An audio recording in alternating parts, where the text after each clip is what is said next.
Good evening. Hello, everyone. My name is Don Duncan. I am the California Director of Americans for Safe Access, the nation's leading medical cannabis patients advocacy organization. And I'm here tonight with Richard Miller from Americans for Safe Access Sacramento chapter. And waiting in the wings is Kristen Nevedal, the director of our Patient Focused Certification Program. We're here tonight for a live Google Hangout. The title is Protecting Access in Your Community, the California Local Access Project. And we're here tonight to talk about what's going on in California right now regarding medical marijuana bans, ordinances, regulations, the whole process that's happening in the state of California right now. And man, has it been a busy time. And so we're going to be talking tonight for about 40 minutes, and then we'll have about 20 minutes at the end for you guys to talk and to ask questions and to make comments. And I want to say a special thank you to Talana, who is in our DC office and making this all happen. She'll be directing traffic tonight. So if you're joining us on the Google Plus interface, you logged on through Google, you can type your questions directly in, and those are going to pop up on my screen in a little bit, and we'll get to them later in the process. If you're joining us through YouTube and you're watching live, go ahead and type in your comments, and we'll be checking in periodically to get those and cut and paste them and get them into the discussion as well. It's a little bit harder to be interactive on YouTube. And so we're going to just jump in pretty soon and talk about this. So remember, you can type in your comments and questions at any point, and we'll get to those a little bit later in the broadcast. So just because you're typing in, I'm not answering, that doesn't mean we're not getting to it. We will soon. And so I want to start off tonight talking a little bit about the Medical Marijuana Regulation and Safety Act, commonly called MRSA. MRSA is a trio of 3 bills adopted by the state legislature last year that finally regulate and license commercial medical cannabis activity in the state of California. And it's a big bill, I'll tell you, it's a big one. Here's all 3 bills together. As you can see, there's a lot of stuff going on in here. It's a lot of information. It's almost 100 pages, including all of the extra material. And so it's a lot to digest. I know you guys have a lot of questions and comments about MRSA itself. We're going to be dealing with a fairly specific part of the bills tonight. That is the part of the bills that deal with local regulations and licensing and providing access in the communities, and especially providing that commercial infrastructure that patients need: cultivation, distribution, dispensaries, and transportation. And so that's a big part of what we're going to be dealing with tonight. But MRSA, I believe, is really a historic development in the state of California. And I know many people are concerned about the specific provisions of the bill, and they should be. You know, the devil's always in the details, and this bill is not perfect. And that's some of what we're talking about tonight. But it really is important that the state of California has sort of stepped over a threshold in medical cannabis. We pioneered medical cannabis back in 1996 when voters legalized Proposition 215, but we've fallen behind the curve on the national level when it comes to regulating and licensing commercial medical cannabis activity. And that's important for a few reasons. One of those reasons is that the U.S. Department of Justice has agreed and has a policy right now of not interfering in state programs that have well-regulated state regulations and that are properly implemented and enforced. And so California is joining that fraternity now of states that have those kinds of state regulations. But it's also important because as medical cannabis mainstreams, the idea of rational, sensible state licensing, regulations, and safety standards and security standards is increasingly the norm. And so California, to a certain degree, is catching up with other states that have recently or not so recently adopted medical cannabis policies. And so we're really getting back up to speed, in my opinion, with these regulations, even though we're not finished. These regulations are imperfect, and so it's important to remember with MRSA that it's a work in progress. We're still working on regulating and licensing medical cannabis in the state of California, and that's a lot of what's been happening this year in Sacramento, is figuring out how to fix these bills, and that's a big part of what we're about to talk about. The reason that's important is because even though the licensing and the regulation of commercial medical cannabis activity is important for preserving safe access on the long term and protecting patients' welfare, it does have unintended consequences. Every bill does, as a matter of fact. At least every bill that's complicated has these unintended consequences. Nobody really thought about or could even anticipate every single thing that would have happened. And one of the things that we're dealing with right now in California are local bans on commercial medical cannabis activity, and unfortunately, in some cases, personal medical cannabis activity. And so we're really going to have a struggle right now in California and pushing back on local bans.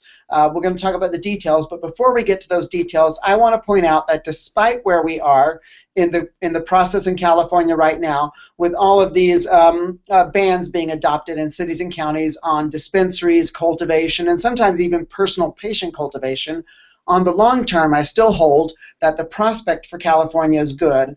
If you're a regular attendee in our Google Hangouts, you know that I said last time that we may be approaching a golden age of regulation and licensing in California, and I do still think that's going to happen. It's just not going to happen on the timetable that I hoped.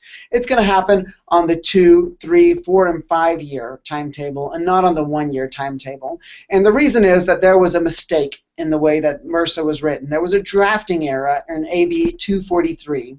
AB 243 by Assemblymember Wood is one of the 3 bills that comprise MRSA, and this bill deals primarily with cultivation of medical cannabis. And there's a very unfortunate drafting error that's in the bill. In 11362.777 subsection G, I'm sorry, my apologies. In 11362.777 C4, rather, there's a provision that says if a city or a county does not have an ordinance on the books to regulate local cultivation of medical cannabis, that the state will take over as the sole licensing authority on March 1st of 2016. That was actually not intended to be in the bill. That was language from a previous version that was not removed by staff when the bill went down to legislative offices at Legislative Council and other offices to be edited.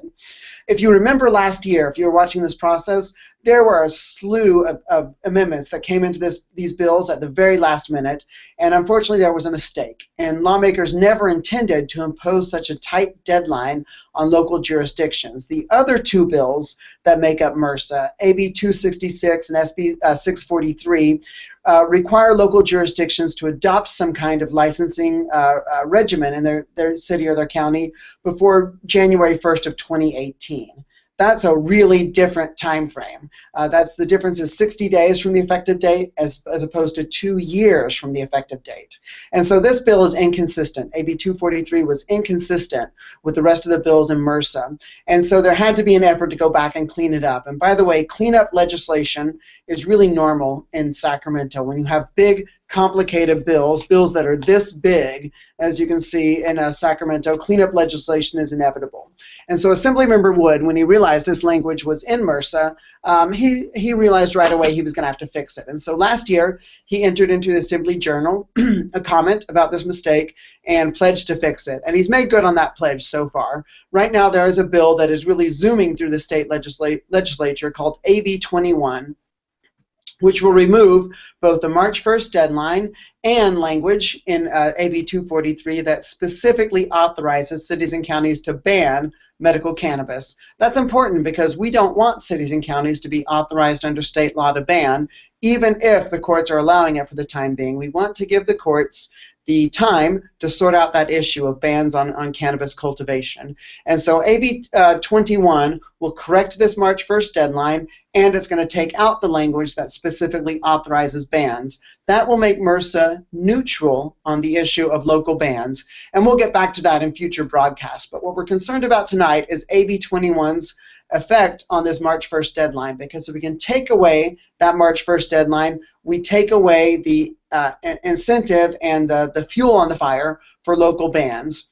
You see, there's a very powerful lobbyist organization in the state of California called the League of California Cities. They represent most of the cities in California in the state legislature, and they've been telling cities and counties that as a result of this local ban, this deadline for local bans, rather, March 1st of 2016, that they have to move ahead right now and ban medical cannabis activity. And if they don't, they could lose control. And that really scares local lawmakers. They don't want to think they're going to lose control of medical cannabis in California.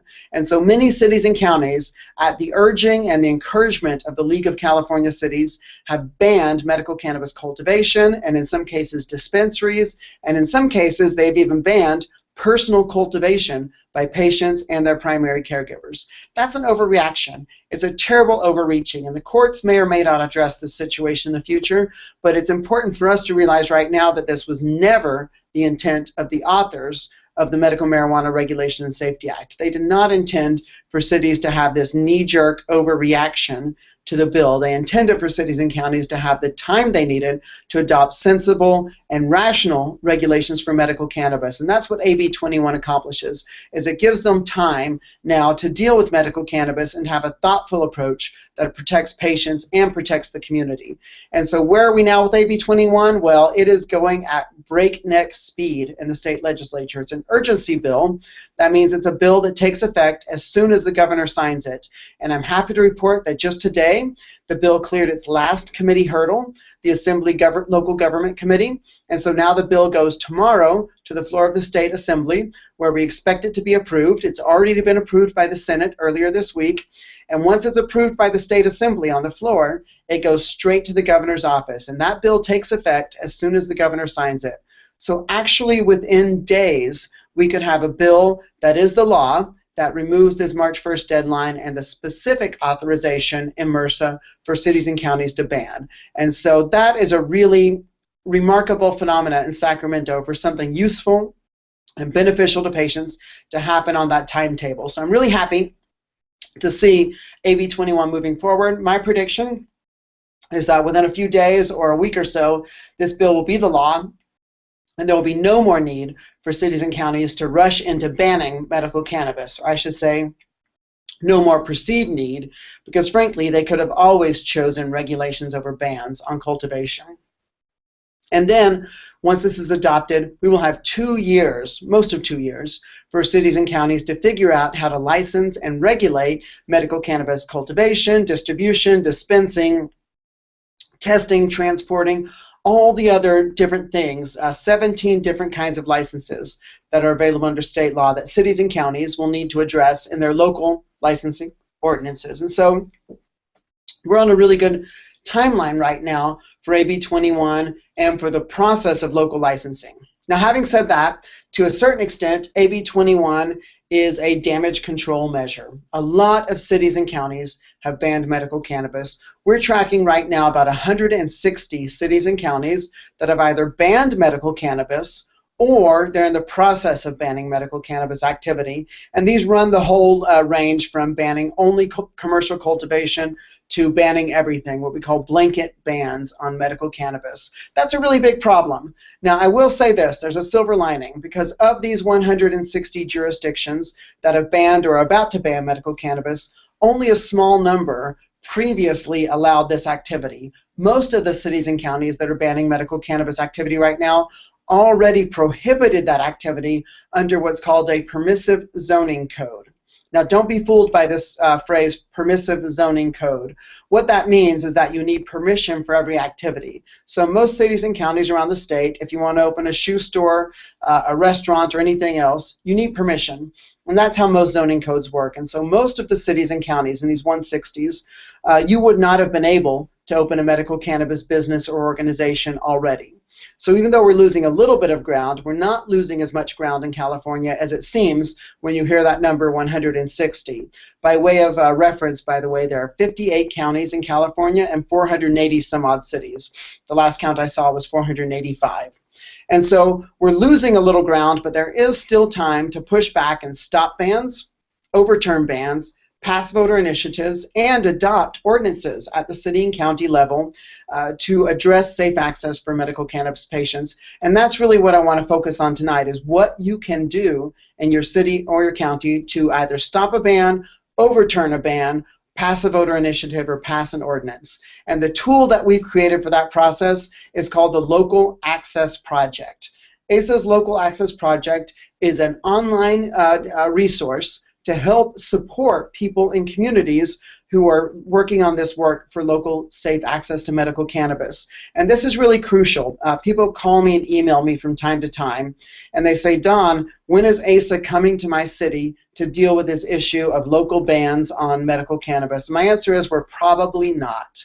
And I'm sorry to say that, but the fact is we are one organization, I'm one advocate, and there's only so much that can get done. And in fact, not only can't we get to every city and county in California, but it wouldn't work if we did, because lawmakers in the cities and counties want to hear from you.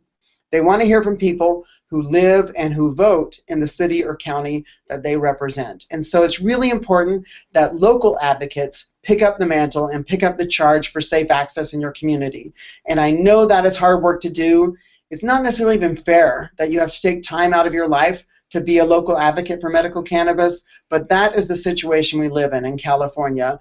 Politics here are hopelessly local, and you have to pick up that mantle and fight that fight in your city and in your county so that they license and permit commercial medical cannabis activity where you live. And in some cases, by the way, where they permit personal patient cultivation, because until the California Supreme Court rules on the issue of personal patient cultivation, some cities and counties are determined to ban it. And so this is a really important thing, is that we need to focus on this local battle. For many years now, the battle has been in the State House in Sacramento and passing state legislation. We're there now, we passed it, and now at some level the battle lines are shifting back to the cities and counties for you guys to fight in your community for safe access. So I want to talk a bit about our local access project.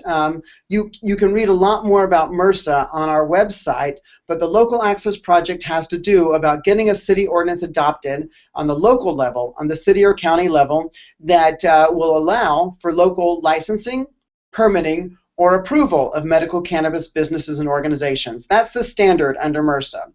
And so it's really important that you be able to fight for that and advocate for that at the city and county level. We won't win every one of those local battles, but we can win some of them. And I know there's a path forward that's going to lead us to that time in California where most jurisdictions allow some kind of medical cannabis activity.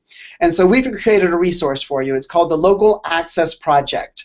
If you're joining us on the Google interface through Google+, in the comments section, you'll see some links, by the way, and one of those links that I posted earlier today is to our Local Access Project. And that project is a very comprehensive resource. It's also a work in progress, and so I'm interested in hearing back from you guys tonight what it is you'd like to see in addition in this local access project. But right now it's got several sections. One of them is a history section, just so that you have a very basic background of the timeline from Proposition 215 to commercial medical cannabis regulations. Being an informed advocate is a very important part of being an advocate. We've got details in there about the Medical Marijuana Regulation and Safety Act, MRSA, that gets into the specific provisions, both in an outline form for a summary, but also some very detailed reports prepared by attorneys like Steve LaBelle in Los Angeles that really dig down into the details of MRSA. But we also know that just knowing about the law is not enough. And so there's a section there that talks to you about how you build a campaign plan in your city or your county to adopt an ordinance or overturn a ban, and information about how to do some fundraising and some tips and some strategies to raise money for your local campaign. Most local campaigns falter because they simply don't have the resources, financial or otherwise, to be successful and to pass laws. And so it's very important that we have that in there as well. And then we've got a ton of resources for you in a section that's going to be expanding as we move forward. Our resources section includes a memo that we wrote for your city council or your board of supervisors. You can download that and to print, to distribute, or to email, or to mail to your elected officials, a memo for lawmakers about MRSA and local regulation that talks about primarily this issue with AB 21, but also the other issues that city councils need to deal with in addition to local bans on personal patient cultivation. We have the letter generated by Assemblymember Wood about the AB 21 situation.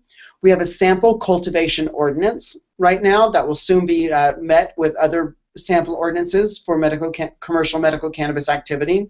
We've got talking points for you to take to your city council and your county board of supervisors, and a ton of reports that ACE's prepared about patients' access, about personal cultivation, about the outcomes of regulations in cities and counties all over the state of California that you can use as ammunition in your personal campaign to talk to your city council and your county board of supervisors. And so you can go in these debates at the city council meetings and board of supervisors meetings as an expert in the field of medical cannabis regulation and what needs to happen at the city and the county level. So I want to encourage you, your homework for tonight is to find the Local Access Project. I'll be putting up the links on the screen at the end of this broadcast, or again, you can find them in the comments section of Google Plus on the Hangout page.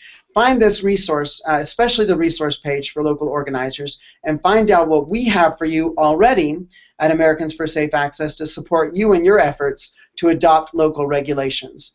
I also want to talk to you about one more resource that's really important. You'll find this link there too, and that's the Medical Cannabis Advocates Training Center. This is a very unique online resource that ASA has developed for advocates. It's actually been on our website for some time now, and I think it's one of the most underutilized resources we have. I want you to explore this thing because a lot of people think to themselves, well, sure, I need an ordinance in my city or a county, or there's a ban that needs to get overturned, but I can't do it. I don't have the skills to be that person who goes to City Hall, and the truth is you do. Anyone can learn to be an advocate, an activist, an organizer in their community. It's just a set of skills you need to learn, and if this is a priority for you, I want you to check out our online Medical Cannabis Advocates Training Center. It's free. It has videos, booklets, links to additional information, and it really covers virtually every aspect of community organizing that you need to become an expert and a leader in your community. And so in partnership with the resources in the Local Access Project, this can really be your tool to learn to be the person who can make it happen in your community. Our Medical Cannabis Advocates Training Center has a history of medical cannabis in California, what we call the patient's history. It talks about the basics, the sort of 101 of civics. How does government work? How do city councils work? How do boards of supervisors work? How do laws get passed? It talks about strategic planning. An often overlooked aspect of grassroots campaigns is planning ahead for what you want to do, how you're going to do it, and how will you know when you win. It talks about messaging. That's about how you frame what it is that you want to say to city council members, to the media, to your neighbors, that sort of thing. It talks about public speaking, speaking to elected officials and speaking at city council meetings and other public events. It talks about how to work effectively with lawmakers. We call that the ABCs of citizen advocacy. It talks about how to analyze legislation. You know, the first time you ever sit down and read a city ordinance in your city or county, it's probably going to look like a foreign language, but there are some very practical steps that you can take to sit down and learn how to analyze legislation, and then how to talk to your lawmakers about what you would like to see, not just what you don't want to see, but what you do want to see in state legislation. And so that's a really exciting part of this training program as well.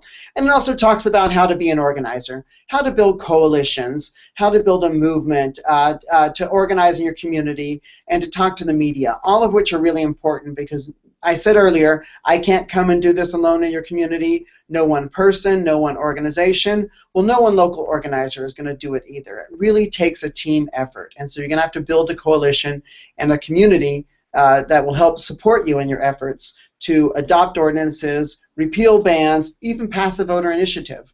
You'll see in the notes that passing voter initiatives is a very big hurdle, but it's one way that you can really take control of the process in a community, for instance, that doesn't want to move forward with medical cannabis. And so I want to encourage everyone, if you take little else away from this broadcast tonight, to focus on these two tools, the Local Access Project and the Medical Cannabis Advocates Training that are available for you right now, free of charge, on our website. You may also find that you need other help, and there are plenty of campaign managers and consultants and lobbyists that you might find, but you're going to get more for your effort, more for your money, and more for your time if you are a trained and empowered advocate for medical cannabis in your city and your county. And so I do understand that that seems like a huge hurdle to get over, and I know that some of you are thinking, I can't be that person. I want to tell you this. Virtually all of us who are active in politics right now did not start off as that person. We all had to learn it, and you can do it too. And I want to promise you that in the history of grassroots politics, the least likely of people make huge, huge differences in their cities and their counties and at the local level. Don't be afraid of that. Embrace that and try. And if at first you don't succeed, keep trying, because grassroots politics is the most powerful tool that people in California have right now to affect change for medical cannabis, and frankly for other issues, but especially for medical cannabis.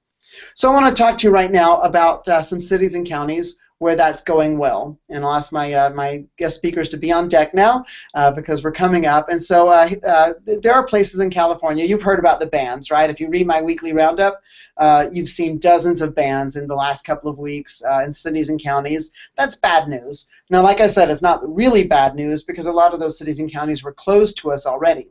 But there are places where lawmakers are listening to their constituents. In some places, they've been doing it all along. Places like San Francisco, Oakland, Berkeley, Sebastopol, West Hollywood, Palm Springs, even in San Diego now, they've been regulating medical cannabis and licensing it for a long time. But there are some other places where we're having some victories. And I want to just take a time to talk to some people who are on the ground and making those victories happen at the local level. And so seated next to me, being very patient with my long-winded introduction, is Richard Miller from Sacramento ASA, who lives here in Northern California and has been very active in the process of medical cannabis for many years. He's a great spokesperson advocate and just scored a huge victory in Placer County. And so I want to introduce Richard and ask him to take a few minutes to tell me what happened in Placer and how. Thank you, Don. It's been a process that's been in the workings for about 10 years. Placer County is a county that is primarily a Republican, very conservative county. It is one of the very few counties in the state of California where the Compassionate Use Act did not pass, missing that vote by 4%. Here's a prime example where a community did not want to come forward. We're very hesitant all the way through, actually banning cultivation for patients' rights in that county. Diligently, we've been working as activists in that county to try to overturn the Farm Act that classified cannabis as a non-agricultural product. With the recent legislation with MRSA, Placer County decided to come on board, and as it may be, they were very reluctant at the beginning. We had several city council and boards of supervisor meetings throughout that community that were outright banning. But after going to their offices and talking to them and explaining to them about the medical aspect of cannabis and how important it was to have safe, affordable access to that community for the patients, and bending their ear and talking with the staff, we were able to overturn their opinion about cannabis, and we're actually able to bring an ordinance forward. Although that ordinance has not been placed into law yet, it is an ordinance that is in full standing. They've taken the aspect of placing a placeholder ordinance, which simply means that they are going to continue to regulate and control medical cannabis within their community. Although no regulations have been set up for manufacturing, distributing, transportation, or cultivation or testing, they have placed this placeholder which would allow them to take their time to place an ordinance into effect that would follow in suit with MRSA's guidelines for the state standards. Taken a long time.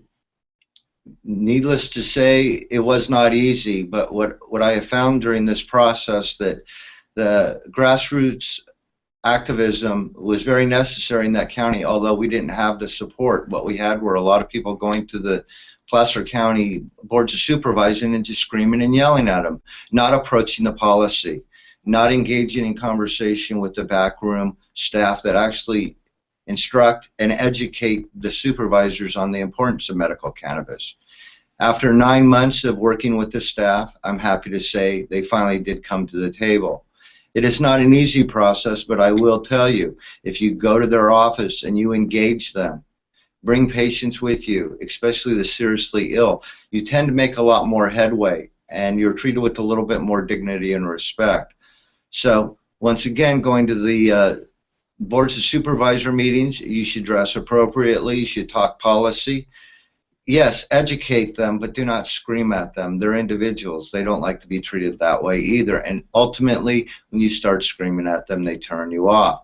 So the best policy I could give to everybody out there is just go with open arms educate them, have a positive cannabis conversation with them, and engage them in dialogue. Find out what their concerns are and address those concerns. Come with solutions. Don't come with hatred. That is a really good point. I always tell people, don't bring complaints, bring solutions. I was so happy to see Placer County because, frankly, that's not a battle I thought we would win. In all honesty, I did not think it. I never in a million years thought they would turn it around, and they did so in 9 months. Once again, they've taken their time. They won't come on board fully. They are looking at residency issues. So once again, here it's important. You must go before your local government. You must talk to them. They want to hear from their constituents. They want to know that their community is being addressed and their access to cannabis is accessible to them. And it's most important that you just take your time and engage in conversation. I think it's crucial to take the long view on this because, you said 9 months. Right. And so if you had evaluated the outcome at the beginning of that 9-month period, it would have looked very bleak. And at the end, it was much better. Actually, they were at the point of banning last March. Mm-hmm. Right. And so you had to, there was a long view. You have to take that long view. And for 10 years, they had no cultivation rights in that county. So they really flipped the coin over to the other side. And I expect an extreme amount of progress to go forth in that community. They are continuing to hold community outreach to educate the public, those that are for it and those that are opposed it, to educate both sides to the concerns that need to be addressed. So we can come up with solutions to take care of the problems that the communities are having. A regulated community is a safe community. Absolutely. And it preserves access. That's what we see where there are regulations. It preserves access. I always tell people, this is not a sprint. It's a marathon.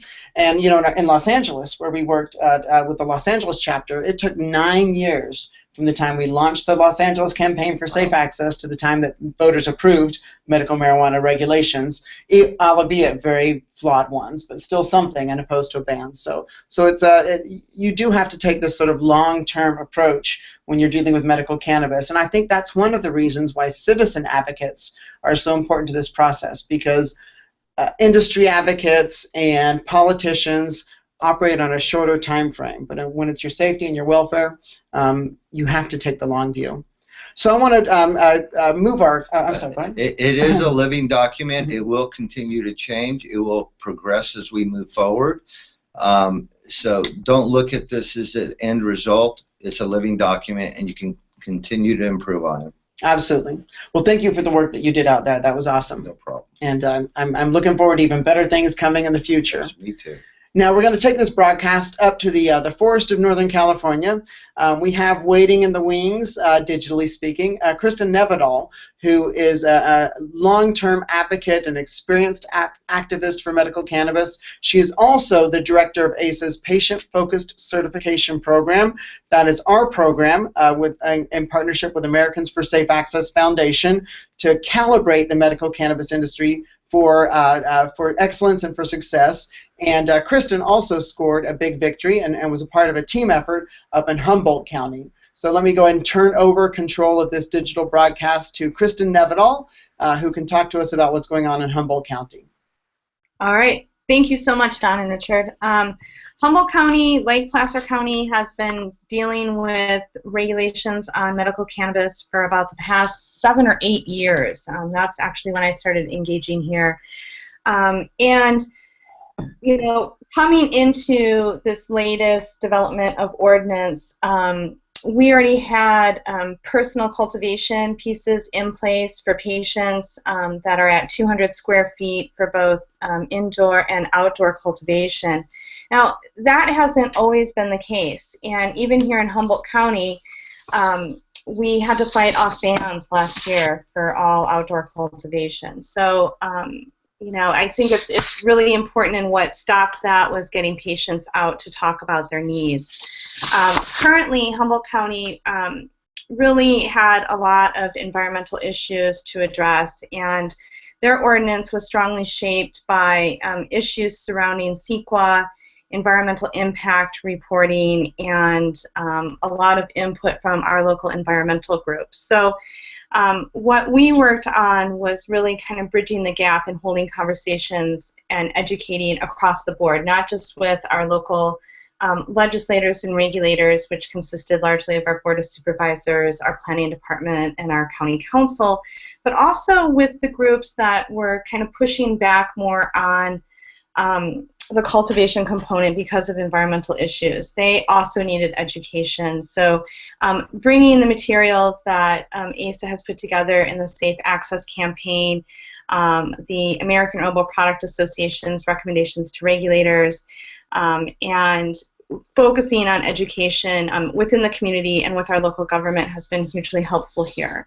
So outcome, Humboldt County, I would have to say, is probably the first county or municipality in the state since MRSA has passed to produce and pass in a 5-0 vote a very comprehensive medical cannabis ordinance. So while we already had dispensing regulated here in the county, the supervisors yesterday passed an ordinance that further regulated or does effectively regulate commercial cultivation for outdoor, mixed light, and indoor cultivation. They also regulated nurseries, wholesale distribution facilities, type 6 and 7 manufacturing facilities, and created a centralized processing component for their ordinance. Now, some of the things that I think are really fabulous about this ordinance that we're really excited about is to see some implementation of the American Herbal Product Association's recommendations to regulators, which as Director of Patient-Focused Certification and those being the standards for the program, we couldn't be more thrilled about. This ordinance is mindful. It's going to help to protect patient safety as it increases product quality. It's environmentally mindful. And it has been a long and grueling process, frankly. So Humboldt County has been looking at commercial cannabis cultivation, as I said, for nearly 6 years.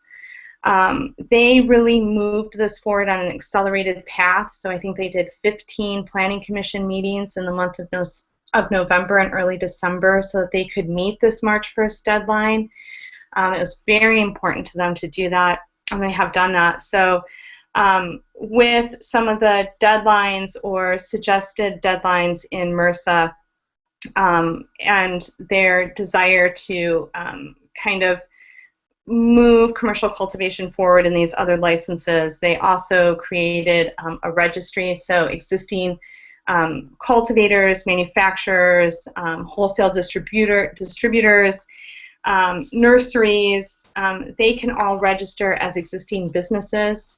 And because this is a land use ordinance, which I know people are not necessarily fond of, it does include, for the cultivation component and the nursery components, that all of your land use pieces need to be up to snuff. So that's going to include in this area enrollment in the Water Board's agricultural discharge program. And it's also going to include bringing up all grading permits to snuff, as well as road permits and essentially any building that's being used in the cultivation and processing operations.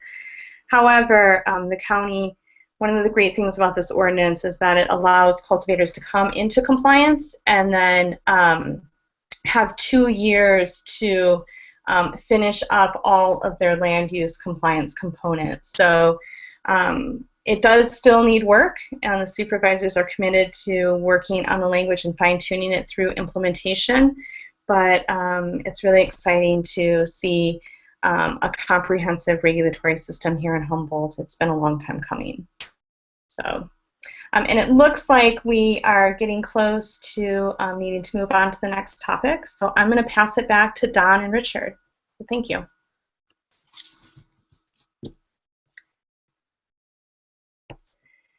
And I can't hear you, Don, so I don't know if it flipped back. You're on mute. Folks. Hello, Kristen. Thank you so much for that, the good work you're doing in Humboldt County. And a lot of people think that if you're in Humboldt County, everything's fine about cannabis. And we know that's not true. You've got to fight in every jurisdiction to protect access for patients. I also want to point out just a couple more examples before we move on from this section. It's wonderful stuff in Placer and in Humboldt counties. There are other jurisdictions that are going the right way. I don't have a list of all of them. I just want to point out that some examples of other jurisdictions that are, about which I'm really proud. The city of Salinas is going all in on commercial medical cannabis. Manufacturing, dispensing, cultivation. The city of Salinas down in Monterey County is really all about it. They've passed a really great ordinance. Plumas County has voted to create a planning ordinance. They haven't written it yet, but they've rejected the idea of a ban, and they are going to create an ordinance. That's great. And even Yolo County, they've rejected the ban on cultivation and are looking at licensing. And so we're seeing little victories like this around the state, and so we're not losing on every front. But you know the common thread that ties Placerville, Humboldt, Yolo, Plumas, Salinas, all of them together is local advocacy. There are people on the ground in those communities who are talking to lawmakers. And so they're not just hearing, for instance, from law enforcement. They're not just reacting to media reports. They're not just doing what the California League of Cities says. They're doing what the people in their community want to happen.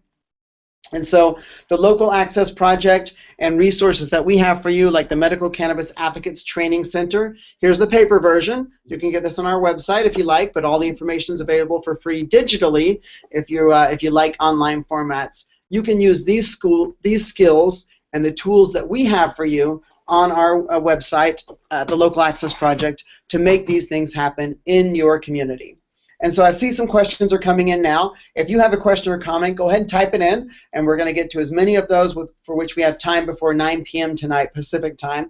But before that, we get to that, I want to talk a little bit about what's coming up on the horizon with medical cannabis in California, because there is a lot going on. You know, we thought last year was busy, and this year was going to be less busy with medical cannabis, but there is a ton going on. And the first thing we have to ask is what's going to happen with the fallout from AB 21. And I think what we're going to see is that the enthusiasm and the momentum of local bans melts away to a certain degree. It's not going to solve all of our problems. AB 21 won't stop every city or county from banning medical cannabis, especially those that really are determined to do it. They're going to move ahead and ban it. But it is going to take that urgency away. And I'm really looking forward to seeing cities and counties take a breath and pause and say, okay, we've got a year or 18 months to adopt our local licensing rules. We don't have to rush to a ban, and I think that's going to be a huge step forward for our communities. I'm also looking forward in the near horizon to having a whole slew of draft ordinances on our website as part of the Local Access Project.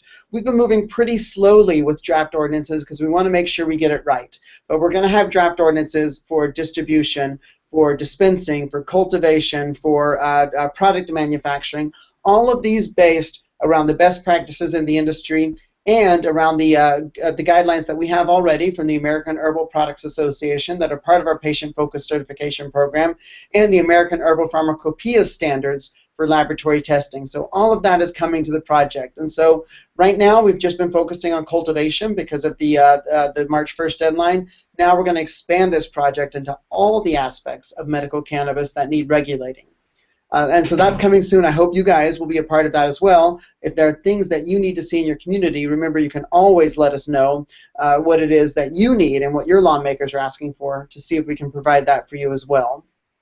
Also coming on the horizon is other legislation in California.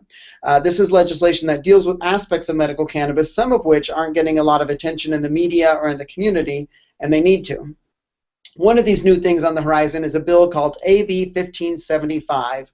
Assemblymember Bonta from the San Francisco Bay Area is the primary author. There are numerous co-authors on this, and that's the cleanup bill, the fix-it bill for the Medical Marijuana Regulation and Safety Act. It is long and complicated. If you go to our legislation page, which you'll see on the on our website and in the comments section for the Google Hangout. AB 1575 is a really long, complicated bill that deals with things like delivery services that are not linked to storefront dispensaries, for-profit operation versus non-profit operation, and a lot of the details that they just couldn't get done before the end of the session last year. So that's an important bill to watch. There's going to be a lot of back and forth about what should and should not be in there, and it's going to matter what your local lawmakers hear from you when AB 1575 gets a committee assignments and moves to floor votes and finally to the governor's office. So keep an eye out for AB 1575, which you'll hear referred to as the cleanup bill, the MRSA cleanup bill that is coming down the pipe.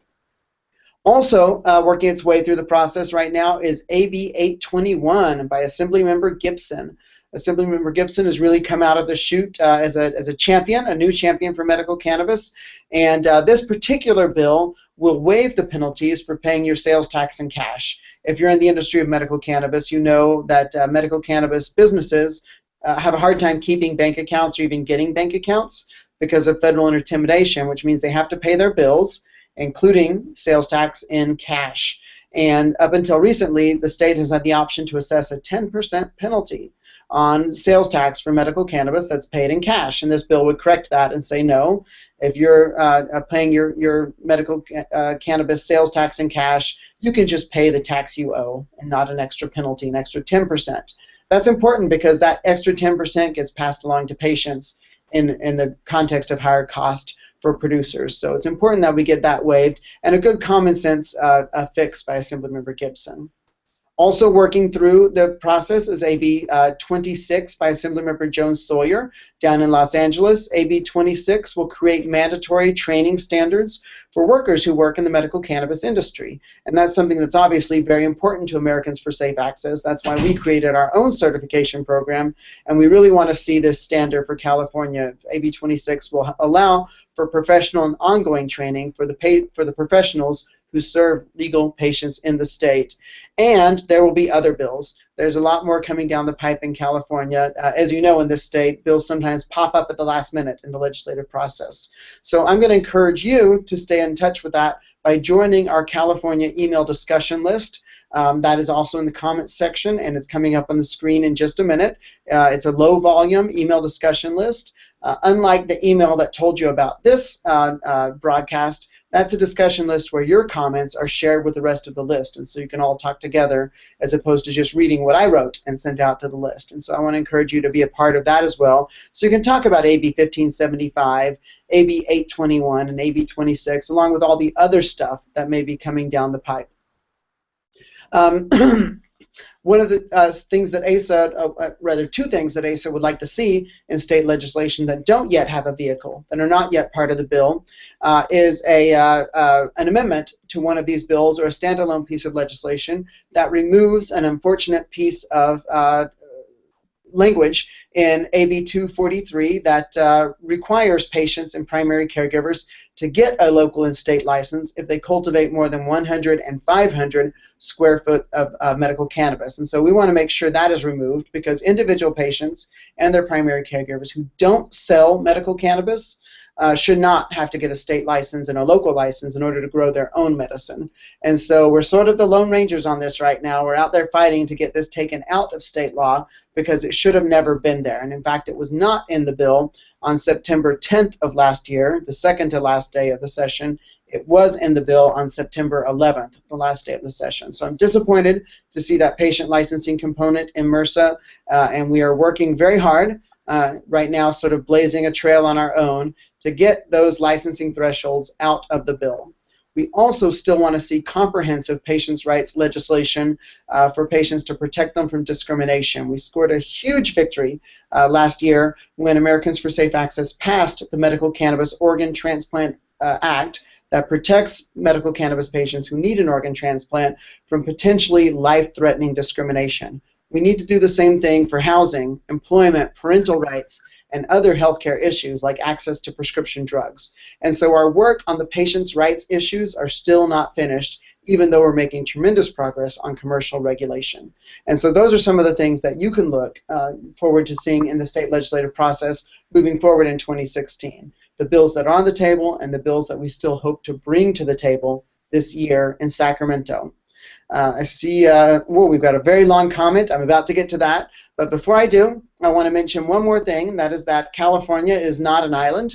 It is part of the United States, and we still have to change the law in Congress. And so I want to encourage you guys to stay active, not just at the local level and not just with state legislation, but at the federal level. We've just published our new report, Medical Marijuana Access in the United States. This is the 2016 version. And when you read this report, you'll find that we're doing actually pretty well with medical cannabis laws on the nationwide level, but on a state-by-state basis, not everything is fixed, and we still have a lot to do to fix medical cannabis on the national level and state by state, including those civil rights protections that we don't have yet in California. And so we're still working on that. You'll see California's grade, by the way, went up from B- to B+, when we adopted MRSA, and when we adopted the Medical Marijuana Organ Transplant Act. There is a vehicle in Congress that can help us with some of the issues we're having. That's called the CARES Act, C-A-R-E-R-S. The CARES Act is pending right now. It's waiting for a hearing in the Judiciary Committee, and the CARES Act was going to end a lot of these problems we're having in California. It stops federal enforcement in states where medical cannabis is legal, and it stops it for good. It's not just a budget amendment, which is what we have right now, but it really, honest to God, causes the federal government to respect the laws of the states that allow for medical cannabis. If you're in a medical cannabis state, it deschedules medical cannabis. It takes it off of the schedules in the Controlled Substances Act. It reschedules it to Schedule 2 for everyone else. It allows access for veterans. It allows for businesses in the medical cannabis industry to have banking services. It facilitates research. It's really the first comprehensive approach to federal reform we've ever had in Congress, and you guys need to help us get that passed. One of the ways you can do that is participating in the grassroots effort so that our lawmakers know that Californians support the CARES Act. You can also meet us out in Washington, D.C., where you can talk to your representative in the House of Representatives or our 2 senators face-to-face and with their staff about the CARES Act and the need to pass that this year in Washington, D.C. And believe me, our state senators need to hear a lot from their constituents about the CARES Act because they haven't been doing nearly enough to protect patients and caregivers in California by adopting this kind of legislation. Remember that we have to fix this problem at every level of government. You've got to pass a local ordinance in your city or county. You've got to support sensible reforms at the state level and new legislation. And you've got to get that CARES Act passed in Washington, D.C.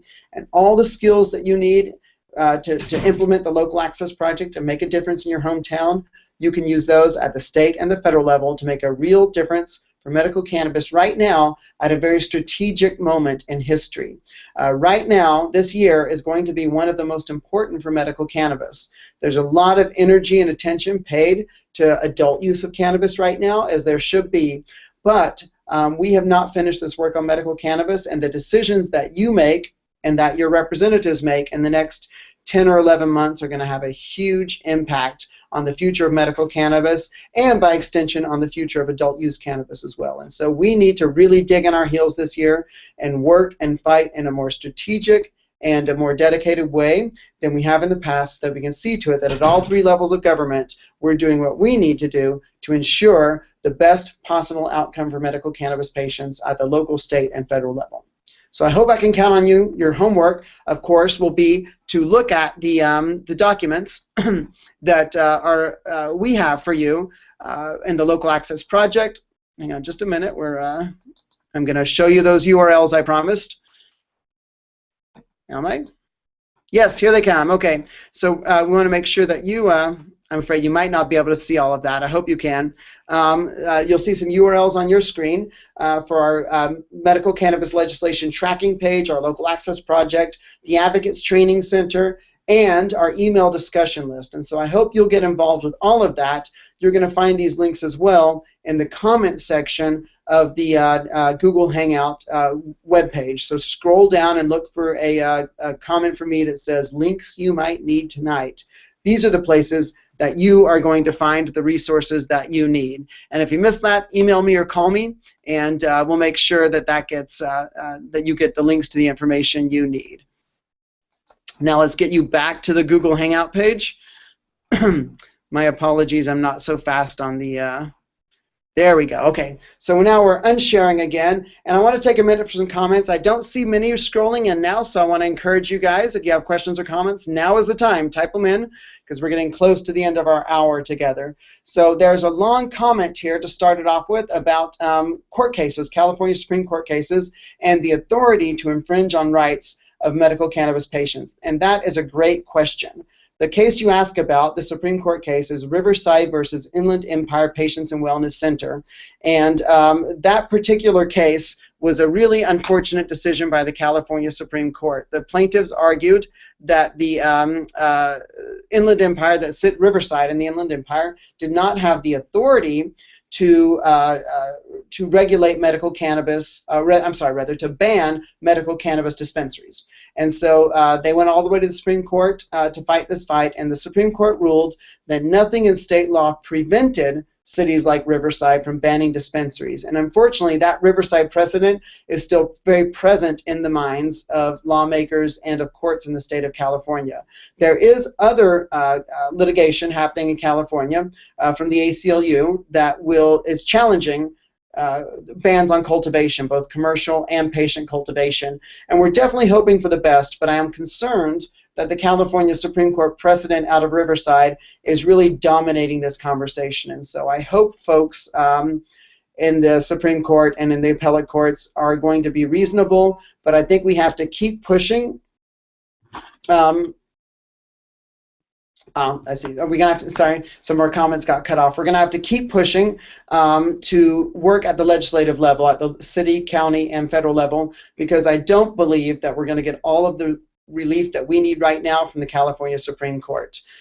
Somebody had asked where they get the authority to ban patient cultivation guaranteed under Proposition 215, and the fact is they claimed it and they took it, and if we have to come and take it back, and we can probably do that through the legislative process and through the voter initiative process. I'm not saying no on the courts. I actually hope that we do get some relief from the courts, but I'm not necessarily counting on the fact that the California Supreme Court is going to help us out here.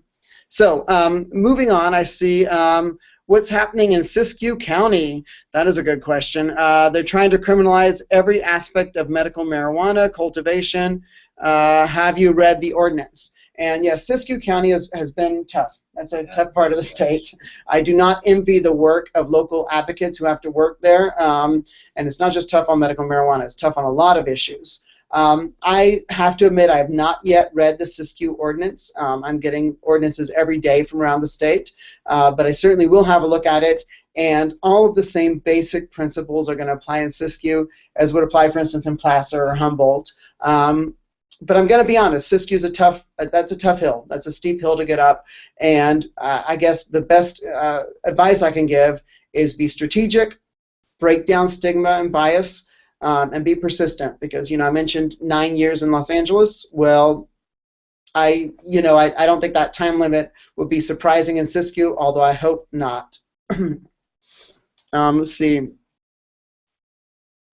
Okay, here we go. New comment rolling in. My apologies. Some of the comments got cut off, so if yours hasn't come up yet, it will be soon. Let's see. Sadly, this really never dawned on us when drafting 215, requiring individual commercial cultivation licenses. Scanning through seems a violation of constitutional rights for safe and secure at our homes. The SB 420 card ID program was voluntary. Okay, here we go. Why and on what grounds do locals get to impose without a vote of the people to impose on patients? That is a great question. And I was talking about this earlier with an advocate down in Los Angeles. Proposition 215 is short. And I believe that's both a strength and a weakness, although overall I think the strength of Proposition 215 is that it was very open-ended, and it left us a lot of room to experiment with access models and local solutions and even state legislation. The downside that we're seeing with the language of Proposition 215 is that the courts choose to interpret it very narrowly. And that's a big problem. And so what the courts are saying in Riverside and what they're going to be asked to decide on on the ban case in Fresno is whether or not anything in state law prevents a city and county from banning cultivation. And that question scares me, because a very narrow interpretation of the law could lead a skeptic to believe that, in fact, Proposition 215 protects you from prosecution, but does not specifically grant you any right to cultivate.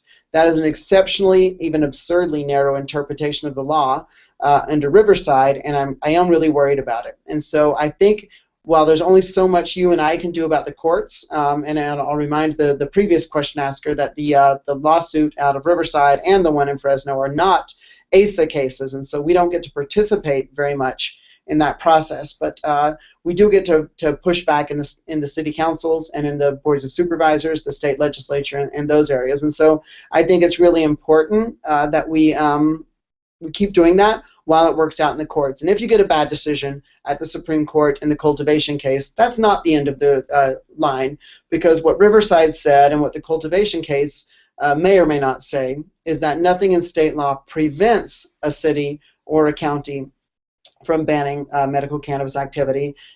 So long as state law remains neutral or silent on that topic, we still have legs to fight and to pass new laws.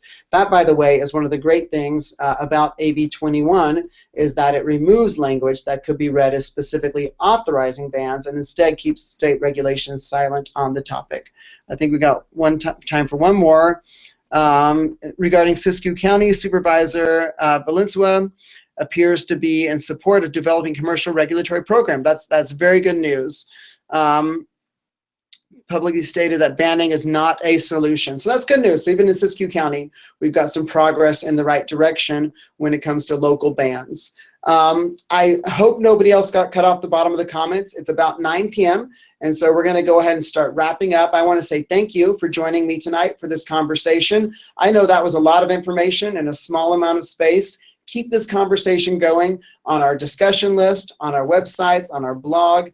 There's a lot to talk about, and we're going to be back on Wednesday, February the 24th at 8 p.m. with another live Google Hangout just like this one. So if you're on our mailing list, you're going to get word about that well in advance. And if you're not, get on our mailing list. Go to safeaccessnow.org and get signed up. The topic for next time is California and Congress. We've got to talk about what the federal role in what's happening in California is right now. And so I want to thank you for joining us. Be back here on Wednesday, February 24th at 8 p.m. Pacific, and we will talk some more. Thank you so much, and thank you for joining us tonight.